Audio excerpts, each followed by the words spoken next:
আমরা হচ্ছে টেস্ট ক্রিকেটে one of the fittest team, কারণ সব থেকে বেশি ফিল্ডিং করি বেশিরভাগ সময়। সো ফিজিক্যালি আমরা ফিট। সাকিব আল হাসান অনেকটা মজার ছলেই বলেছিলেন কথাটা, তবে এখন সত্যি সত্যিই সবাই ফিটনেস নিয়ে অনেক সচেতন।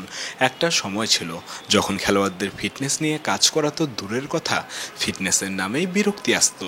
সেই দিন বদলেছে, ফিটনেসের কাজটা এখন টাইগাররা উপভোগ করে।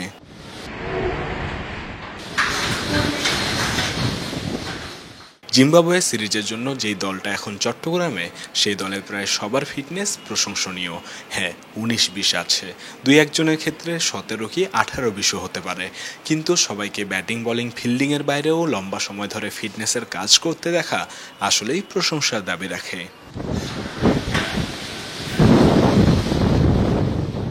ওই যে বললাম, কারোর কারোর ক্ষেত্রে 17-20, 18-20 ব্যবধানও আছে, থাকবেই। এর মানে এই না যে তারা ম্যাচ খেলার মতো ফিট না।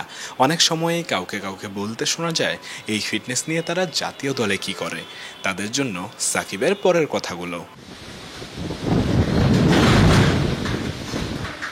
ইন্ডিভিজুয়াল প্লেয়ারের উপরে ডিপেন্ড করে যে সে আসলে কোন জিনিসটাতে ফিট মনে করে। আসলে ম্যাচ ফিট আর ফিজিক্যালি ফিট দুইটা দুই রকম ডেফিনেশন। অনেকেই আসে ম্যাচে অনেকক্ষণ ধরে বোলিং করতে পারে, 6, 7, 8 ওভারের স্পেল করতে পারে ফাস্ট বোলার, কিন্তু বিপ টেস্টে দেখা যাচ্ছে 10 পর্যন্ত ক্রস করছে না। আবার অনেকে আছে 12-13 দেয় কিন্তু 5 ওভারও করতে পারে না বোলিং। সো আসলে ফিটনেসের ডেফিনেশনটা এক এক জায়গায় এক এক রকম। ম্যাচ ফিট আর ফিজিক্যাল ফিটনেসের দুই ধরনের জিনিস। সে যাই হোক, জাতীয় দলে সবাই ফিটনেস নিয়ে যেই লেভেলের সচেতন আজকাল, তাতে একটা ব্যাপার স্পষ্ট, দারুণ কিছু করতে বদ্ধপরিকর আগামী প্রজন্ম।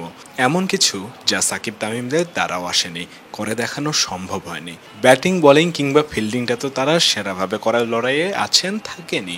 ফিটনেস দেবে এই লড়াইয়ে অধিকাংশ সময়েই ভালো করার নিশ্চয়তা। চট্টগ্রাম থেকে উৎস মাহমুদ, অলরাউন্ডার।